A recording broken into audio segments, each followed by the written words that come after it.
Hello friends, welcome back to my channel. Friends, ये कहा जाता है कि इंग्लिश को इम्प्रूव करने के लिए आपको बुक रीडिंग करना चाहिए।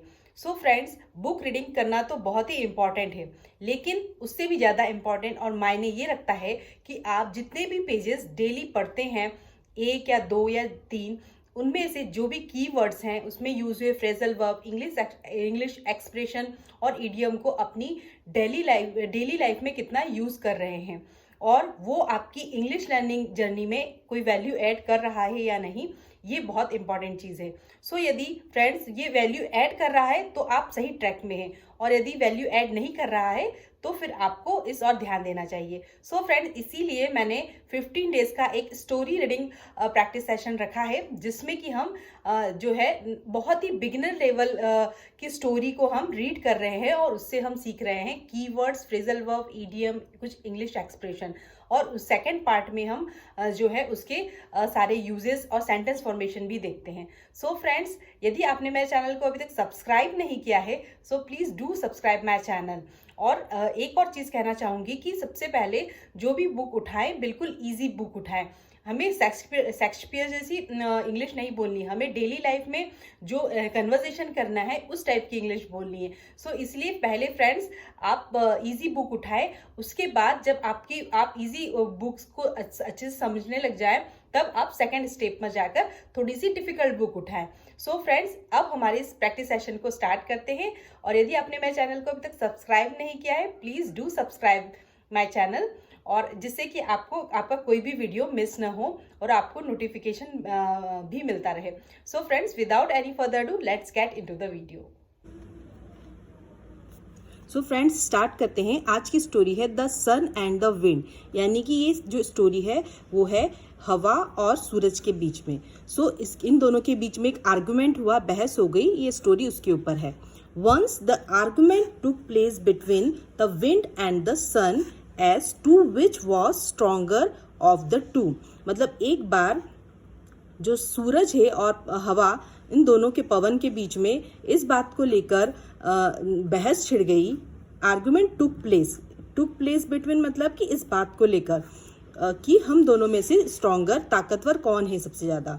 सो the wind claimed that he is stronger, whereas the sun believe that his power is incomparable. मतलब जो विंड को ये ने दावा किया, जो हवा ने ये दावा किया कि दैट ही इज स्ट्रोंगर, कि मैं ताकतवर हूँ।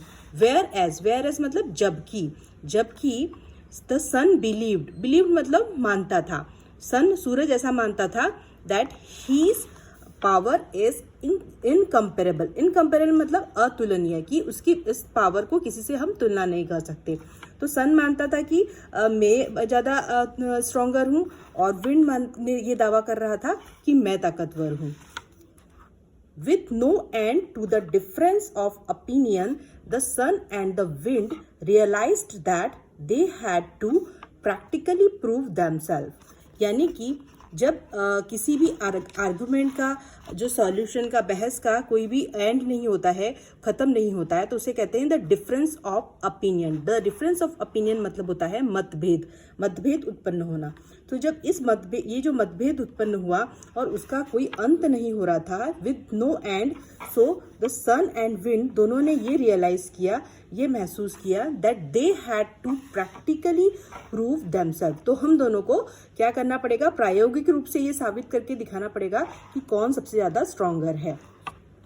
जस्ट देन, तभी, दे सॉ अ मैन, उन्होंने एक आदमी को देखा, वॉकिंग डाउन द रोड मतलब कि टू स्ट्रॉल, यानी कि टहलते हुए, गुजरते हुए रोड पर। तो जस्ट देन, तभी, they saw a man walking down the road, उन्होंने देखा कि एक आदमी गुजर रहा है सड़क पे से। तो द सन ने कहा टू द विंड से कहा हवा ने, सूरज ने हवा से कहा, लेट्स टेस्ट आवर स्ट्रेंथ, चलो अपनी ताकत की परीक्षा लेते हैं। ऑन दिस मैन मतलब इस आदमी के ऊपर अपनी ताकत की परीक्षा लेकर देखते हैं कि कौन ज्यादा स्ट्रोंगर है। whosoever मतलब जो कोई भी, whosoever मतलब जो कोई भी, can force him to take off his jacket shall be considered the winner. जो कोई भी whosoever कैन फोर्स हिम, उसको बाध्य कर देगा। टेक ऑफ एक यहाँ पर एक फ्रेजल वर्ब है जिसका मतलब होता है रिमूव या उतारना। रिमूव जैकेट को उसके उतारने में सक्षम हो जाएगा। शैल बी कंसिडर्ड, उससे मान लिया जाएगा। कंसिडर्ड यानी मान लिया जाना। द विनर, उसे विजेता मान लिया जाएगा। The wind took the first turn, और इस चीज से लेकर हवा को फर्स्ट टर्न मिला। उसने पवन को उन्होंने फर्स्ट चांस दिया, सूरज ने।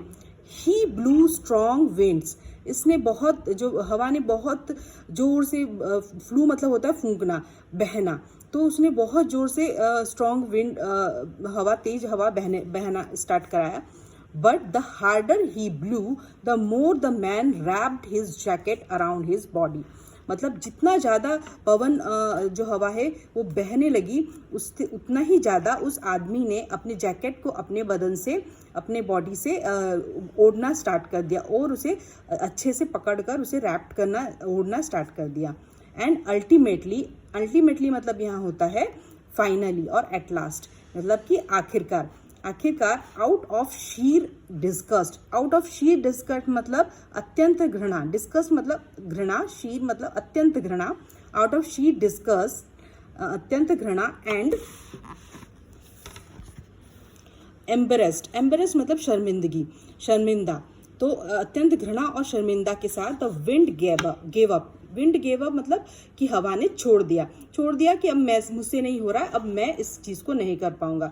तो ये भी एक फ्रेजल वर्ब है जिसे हम वीडियो के सेकंड पार्ट पर हम बहुत अच्छे से डिस्कस करेंगे। गिव अप का मतलब होता है कि stop trying to do something, या यदि हमसे कुछ चीज़, कठिन चीज़ है वो नहीं हो रही है तो उसे छोड़ देना, इसे कहते हैं गिव अप। और टू क्विट मतलब उसे क्विट कर देना। Then it was sun's chance, अब किसका चांस था? विंड ने तो अपना चांस ले लिया, अब सन का चांस था, सूरज का चांस था। He began to shine brighter and brighter, अब जो सन था उसने कैसा, बहुत ज़्यादा तेज चमकीला चमकना स्टार्ट करा, बहुत ज़्यादा गर्मी छोड़ना स्टार्ट करा, तेज चमकने लगी, धूप ज़्यादा होने लगी। द ट्रेवलर मतलब होता है मुसाफिर। द ट्रेवलर फेल्ट, उसने महसूस किया, traveller felt the warmth of sun, the warmth of the sun मतलब उसको गर्मी महसूस होने लगी। देन ग्रेजुअली मतलब होता है धीरे धीरे। As the sun grew hotter and hotter, धीरे धीरे जैसे ही सूरज जो है वो गर्म होता गया। The man couldn't bear the heat, bear मतलब यहाँ पे होता है सहन करना। तो वो जो आदमी था वो अब कुडंट मतलब कर नहीं पाया, क्या नहीं कर पाया? हीट को, उसकी गर्मी को, ताप को सहन नहीं कर पाया। And was forced to remove his jacket, और उसको अपने आप को का जो जैकेट था उसे निकालने के लिए वो बाध्य हो गया। वॉज फोर्स्ड मतलब बाध्य होना, टू रिमूव हिज जैकेट, उसकी जैकेट को निकालने के लिए बाध्य हो गया। Hence the sun was declared the winner, इसीलिए जो सन था, सूरज था, वो विनर डिक्लेयर हुआ, विजेता घोषित हुआ। डिक्लेयर मतलब होता है घोषित हुआ, विजेता मतलब होता है winner. So this was the whole story. He is the son, और ये देखो कितनी तेज अपनी गर्मी छोड़ रहा है, और ये आदमी कैसे अपने जैकेट को रिमूव करेगा। और ये है विंड जो कि अपनी हवा इतनी तेज फेंक रहा है जिससे ये जो है अपनी जैकेट को और अपने अराउंड रैप कर रहा है। रैप मतलब मैंने बताया था आपको कि अपनी और ज़्यादा उड़ रहा है अच्छे से। तो ये जो स्टोरी थी सन एंड द विंड की। अब आइए सेकंड पार्ट पर इसके सेकंड सेंटेंस फॉर्मेशन देखते हैं, फ्रेजल वर्ब देखते हैं। सो फ्रेंड्स, इस स्टोरी में हमने 4 इंपॉर्टेंट चीजें सीखी है। 2 फ्रेजल वर्ब, एक है टेक ऑफ और एक है गिव अप, और 2 इंपॉर्टेंट कीवर्ड्स, एक है डिफरेंस ऑफ ओपिनियन और दूसरा है एम्बेरेस्ड। सो आइए सेंटेंस फॉर्मेशन देखते हैं। फ्रेंड्स, टेक ऑफ एक फ्रेजल वर्ब है जिसके 2 मीनिंग निकलते हैं। फर्स्ट जो मीनिंग स्टोरी में निकल रहा है उसका मतलब है टू रिमूव स्पेशली क्लॉथ्स या टू रिमूव समथिंग। सो और दूसरा मीनिंग निकलता है इसका कि टू एयरबॉर्न, यानी कि हवा में कुछ संचारित होना, या कुछ हवा में जो चीज़, या बर्ड है या फ्लाइट है, प्लेन है, वो हवा में जो विमान का उड़ान भरना या किसी पक्षी का उड़ान भरना। सो जैसे कि हम कहते हैं कि the plane took off from the runway, मतलब जो प्लेन ने रनवे से उड़ान भरी। सो यहाँ पर स्टोरी में इसका जो मीनिंग निकल रहा है, टेक ऑफ मतलब टू रिमूव समथिंग, यानी टू रिमूव स्पेशली क्लॉथ या जैकेट। सो आइए सेंटेंस फॉर्मेशन देखते हैं। मैं तुम्हारे गिफ्ट से प्राइस टैग निकालना भूल गई हूँ। Oh, I forgot to take the price level off from your present. I forgot to take the price level off from your present. She took off her ring to do washing up and now she can't find it. उसने अपनी ring कपड़े धोने के लिए बाहर निकाली और अब वो उसे मिल नहीं रही है। She took off her ring to do washing up and now she can't find it. When he took off his hat, we saw he was completely bald. Bald यानी होता है गंजा, यानी कि जब उसने अपनी हैट उतारी, टोपी उतारी, तो हमने देखा कि वो पूरी तरह से गंजा था। He took off his hat and we saw he was completely bald. Give up. Give up मतलब होता है to quit और to stop trying to do something. ये बहुत ही खूबसूरत फ्रेजल वर्ब है जिसे कि हम बहुत ही वाइडली डेली यूज सेंटेंस में यूज करते हैं। सो फ्रेंड्स, आइए सेंटेंस फॉर्मेशन देखते हैं।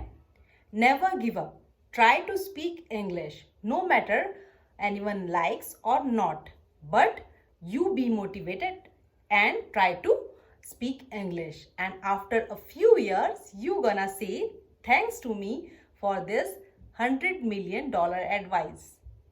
Next कीवर्ड है difference of opinion. Difference of opinion मतलब होता है आर्गुमेंट। आर्गुमेंट यानी कि मतभेद, बहस, यानी कि किसी दो व्यक्ति के बीच में किसी भी इम्पोर्टेंट बात को लेकर या किसी इम्पोर्टेंट चीज को लेकर मतभेद उत्पन्न हो जाना।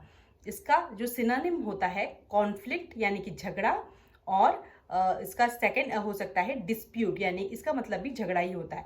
तो डिफरेंस ऑफ ओपिनियन यानी कि you have a difference of opinion means मतभेद होना।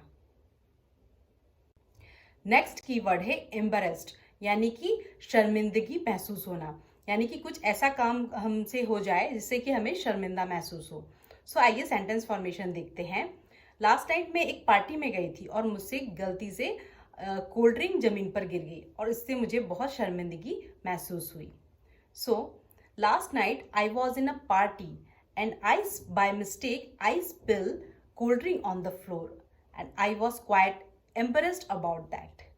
और यदि किसी से ऐसा हो जाए सो आप उन्हें ये कह सकते हैं, नेवर माइंड इट्स फाइन, यानी कि कोई बात नहीं है, ठीक है, नेवर माइंड इट्स फाइन।